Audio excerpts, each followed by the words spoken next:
me. It's that actively caring. How do I can say I care, but unless I do something, what does it mean? It's just a word. Right. And so I want to be able to actively do it. And that's what I do for the command is we recognize doing that is important, and then going out and giving folks the education and the training that they need to make them better stewards of the command safety program, but better stewards of their own relationships, because at the end of the day, that's what it's about. It is. Yeah, you're right. I mean, everything that you have said actually makes me think about it. It's just like crazy to think that safety, you can't just think of safety as just a word, or it's the number one priority. It has to be a value. It has to be something in you that you really cherish. Because in the example that you gave about, who's in an accident, where, or, who are you coming home to? Where are you on that list? Honestly, I didn't think about that. You yourself want to come home and be there with your family and friends and whatever list you've made. So that's really touching, and I like that. It gives me a little bit of chills. Well, so you say that. Yeah. Well, and for me, anybody that's been in safety has a name that they remember, because it's typically a tragedy. And for me, the name is Mike Seymour. Mike Seymour worked for us at Naval Base Coronado. Okay. He passed away on June 4th, 2009. Because he fell on June 3rd, 2009 while at work, 21 feet to a concrete floor. It didn't have to happen. And it's really irrelevant, the story. There's everybody had a piece of that. But I came back from vacation and heard about it. I never met Mike. I didn't know Mike. Right. And yet, to me, I felt that I had failed Mike. Oh, no. That it's a personal failure, that we as a command failed him. But I personally failed Mike because our culture hadn't gotten there yet. Okay. It was brand new, this whole process, but I just felt we could have done better. And did we serve Mike better? And we didn't. We failed him. Now, Mike made his choice. He also ignored some safety processes, and it cost him his life. But it's not about putting blame. It's about how do we do better to remember that Mike's wife is still a widow.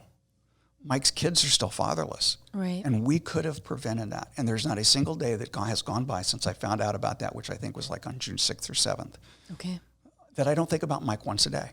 Okay. And that's, 11 years later, and I still, there's a part of my day where I think about Mike. He's the name that drives me home, because I don't want to have another name that I'm responsible for. Okay. And if we have a loss of life, it's a failure at a corporate level. It's a failure at a local level, but it's also a failure at a corporate level. Because Jim Wink, who was our former XO, was here in 2009 to 2011, or maybe it was 2011 to 2013. He told me, he said, Rod, there's not a single thing that NAVFAC does that should cost anybody their life or get them injured. We're not in a war zone. We're not in a war zone. And so whenever I talk to people, I ask people, do you know what NAVFAC safety policy is?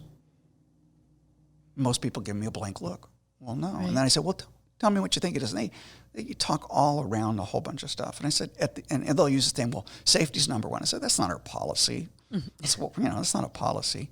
But NAVFAC's policy, if you read our CO statement, if you read the Admiral statement from headquarters, our PAC statement, it basically says this: we'll never put production above the safety of our people, ever. Good.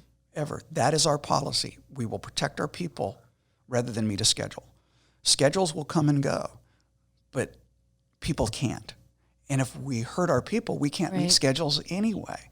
And so we have to remember that our people are our most important resources from a moral standpoint and from a business standpoint.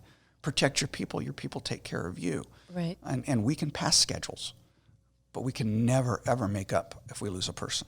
We just can't get that one back. Right. No, I agree with that, definitely. What has been the response? You said you kind of go about doing classes and teaching and telling people, using stories, making people, value safety. What has been the response to that? Is there a way to gauge that? I've been very lucky in that I've got to visit every single one of our bases. Every single oversight area that Southwest has, I've been able to visit. And I would say the response is getting better. Okay. It started out as cynical. Okay. Because as much as we say it at the top, this is what we believe at the bottom, sometimes production drives the bus. Okay. Because whatever you're telling people you're measuring the most is what they're going to respond to. So if we're measuring how many, did you meet your schedules? Did you meet, your dollar amounts? Then people are going to focus on that. Okay. So there's a little bit of cynicism, but it's changing. I think more and more people are taking it to heart. More of our leaders are taking it to heart. You have Good. your old folks. I use that term loosely because I'm 59. But there are folks that I've been doing it for 30 years. Why do I need to change? Well, yeah, but what about on day 30 plus 1 and you get hurt? True. At 59, I can't afford to get hurt. It takes me longer to get better. Right, to recover. And I don't want to see someone get hurt. And just because we've taken a shortcut doesn't mean that eventually shortcut's not going to cost us, because eventually they do. They've cost me before. I've taken a shortcut, hasn't happened, and the next thing I know, it happens because I get distracted. So the idea is the receptivity is getting better. The more we talk about it, the more we get that emotional content, the more that people get it, and the more that our workforce is supported in standing up for safety, right, the more that leaders back it up, that commitment from leaders with the combination of support from employees, it has gotten better. I always tell people, for me, the best way to gauge it is kind of like being on a cruise ship, which I can't cruise right now because of COVID-19, but eventually I'll get back on one. But if you've ever been on a big ship, if you stand at the bow of the ship and are just looking the direction that the ship is going, you can't tell if the ship's making a turn. You can't know. The only way I can only imagine you can. The only way to know is to go back to the aft end of the ship, okay, to stand at the stern and look back where you see that wake making that long curve. When you're doing a culture change, it's the same way. The same way. If you're just looking forward, you're not going to see the change that you've made. But if you take a look back, I can literally say, we've started the 180-degree turn. We're starting to get it, but it's been 11 years in the works. Right. And a lot of times culture change stops because people stop. They get frustrated. They don't persevere. Understood. They don't push on. And we're pushing on because the command has held on to it. And I've been very, very lucky to be able to be part of it and continue to do this. And I'll continue to do this until they tell me I have to stop. Right. I could retire. I would not want you to stop if it means safety and, letting people know to cherish that and to value that. I mean, just talking to you for the past few minutes, it's just like, oh yeah, you're right. We should value that because it's the only way that's going to get to you. Yeah, and we have to look at employees as from a supervision standpoint. You have to look at employees as people, not as a number or as a tool. They're persons. Right. And we have great people here working for NAVFAC. We have some of the best, some of the most talented folks in all disciplines, whether they're blue-collar folks or white-collar folks. Right. That all they need to know is that somebody cares about them. That's it. Yeah. And if you show that to someone, that you care about them, they will go to bat for you. In my career, which is going on 39 years now, I've had 3 supervisors in 39 years that if you asked me to go work for them again, I would drop what I'm doing and I would go work for one of them again. And you think about that, I'm only saying 3 in 39 years. Right, yeah. And 2 of them work for NAVFAC.